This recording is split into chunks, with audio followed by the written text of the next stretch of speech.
दोस्तों, यह एक सवाल है कि अच्छे लोगों की मृत्यु जल्दी क्यों हो जाती है। अक्सर ये देखा जाता है कि अच्छे से और धर्म से चलने वाले लोगों की मृत्यु अक्सर जल्दी ही हो जाती है।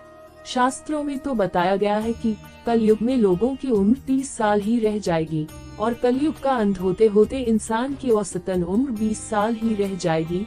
आपने ये भी सुना होगा कि भगवान अच्छे लोगों को जल्दी बुला लेते हैं। नमस्कार दोस्तों, आपका एक बार फिर से स्वागत है ज्ञान गंगा YouTube चैनल पर।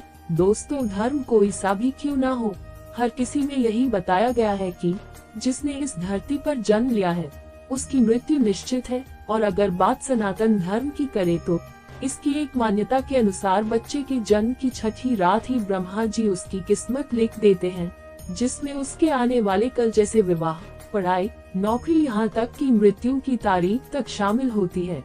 ये निर्णय तो भगवान ही करते हैं कि किसकी उम्र कितनी है। आपने ये कहावत भी जरूर सुनी होगी कि जितनी चाबी भरी राम ने उतना चले खिलौना। दोस्तों, इस कहावत में साफ है कि किसकी मृत्यु कब होनी है ये तो भगवान ही तय करते हैं। वैसे तो अच्छे लोगों की मृत्यु जल्दी हो जाने के पीछे कई कारण हैं, लेकिन पहला कारण समझने के लिए आपको ये जानना होगा कि हम जो कुछ भी इस जन्म में करते हैं उसका जवाब हमें ऊपर यमराज को देना होता है। अगर उसके पाप का पलड़ा भारी होता है तो उसे नरक में यातनाएं काटनी पड़ती हैं, और अगर पुण्य का पलड़ा भारी हो तो उसे स्वर्ग का सुख मिलता है। और यही चक्र कई युगों तक चलता रहता है जब तक उसे मोक्ष की प्राप्ति नहीं हो जाती। इस मृत्यु लोक में हर कोई अपने किए की सजा ही भुगतने के लिए आता है। कोई आत्मा इंसान बनती है तो कोई जानवर के शरीर में प्रवेश करती है। ये उसके संचित कर्मों के आधार पर ही तय होता है। इसके अलावा उसे जन्म देने वाले माता पिता के संस्कार भी उसके अंदर आते हैं। इसके बाद वो जो कर्म करेगा उसके हिसाब से उसे पुण्यात्मा या फिर दुरात्मा कहा जाता है। अब यही पुण्य आपकी मृत्यु की तारीख को भी बदल देते हैं। जिस तरह से एक जज जेल में रहने वाले कैदी के व्यवहार को देख उसकी सजा कम कर देता है, ठीक उसी तरह भगवान भी देखते हैं कि इंसान मृत्यु लोक में जाने के बाद अच्छे कर्म कर रहा है और उसे अपने किए की सजा मिल चुकी है। और जब उन्हें लगता है कि अब उसे मृत्यु लोक में नहीं रहना चाहिए, तब वो उसे बुला लेते हैं। भगवान के दंड विधान के अनुसार हर व्यक्ति को केवल उतना ही दंडित किया जाना चाहिए जितना उसने पाप किया है। अब क्योंकि अच्छे लोगों के पाप कर्म बुरे लोगों के पाप कर्मों की तुलना में अधिक होते हैं, इसलिए अच्छे लोग अपने पापों का फल जल्दी ही भुगत लेते हैं। हिंदू धर्म में मान्यता है कि भगवान हर अच्छे आदमी को किसी न किसी उद्देश्य के साथ ही मृत्यु लोक में भेजते हैं और भगवान का अपना अवतार उन्हीं उद्देश्यों में शामिल है। इसीलिए जब वो उद्देश्य जल्दी पूरे हो जाते हैं तब भगवान उन्हें वापस बुला लेते हैं। अर्थात अच्छे लोगों की मृत्यु उनके अच्छे कर्मों पर ही निर्भर करती है। इसके अलावा आपको ये भी बता दूं कि जो लोग ये कहते हैं कि मरने के बाद इंसान खाली हाथ जाता है, उन्हें ये जान लेना चाहिए कि 3 चीजें ऐसी हैं जो मरने के बाद भी उसके साथ जाती हैं। एक है संचित कर्म, दूसरा है स्मृति और तीसरी है जागृति। इसीलिए आप अब किसी से ये मत कहना कि आप खाली हाथ आए थे और खाली हाथ जाएंगे। क्या आपने कभी एकांत में ये सोचा है कि आपको यह मानव जीवन क्यों मिला है? तो दोस्तों, महाभारत में युधिष्ठिर महाराज के एक प्रश्न के उत्तर में भीष्म पितामह ने कहा था कि मनुष्य से बढ़कर कोई भी जीव नहीं है। आपको ये जानकर आश्चर्य होगा कि 84 लाख योनियों के बाद हमें मनुष्य जीवन मिलता है और संसार के सभी प्राणियों में मनुष्य ही सबसे श्रेष्ठ है। इसकी वजह है मनुष्य में सत्य एवं असत्य का विवेक कराने वाली हमारी बुद्धि का होना। लेकिन इस धरती पर हम दुनियादारी के चक्र में कुछ इस तरह फंस जाते हैं कि हमारी बुद्धि सीमित दायरे में ही सिमट कर रह जाती है।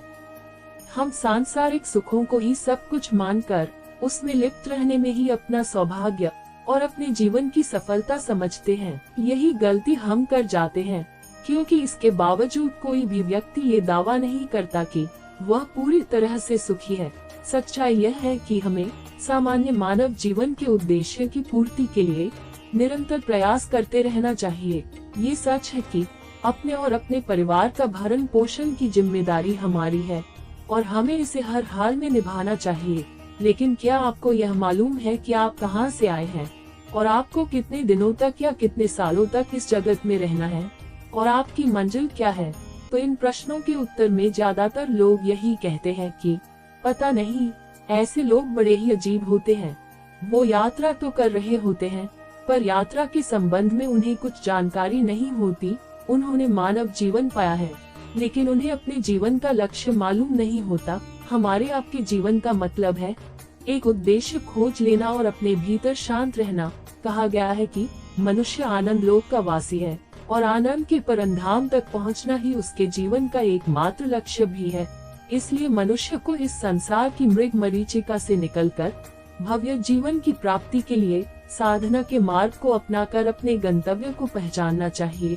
इसी तरह दोस्तों, श्रीमद् भगवद गीता में भी भगवान श्री कृष्ण कहते हैं कि ये एक आध्यात्मिक और ईश्वरीय जीवन का पद है, जिसे प्राप्त करके मनुष्य मोहित नहीं होता। अगर कोई जीवन के अंतिम समय में भी इस तरह की स्थिति में हो तो वह भगवत धाम में प्रवेश कर जाता है। मनुष्य कृष्ण भावनामृत या दिव्य जीवन को एक क्षण में तुरंत प्राप्त कर सकता है, और हो सकता है कि उसे लाखों जन्मों के बाद भी ये प्राप्त न हो।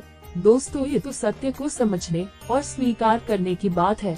भगवत गीता कहती है कि वास्तविक जीवन का शुभारंभ इस बौद्धिक जीवन के पूरे होने पर होता है।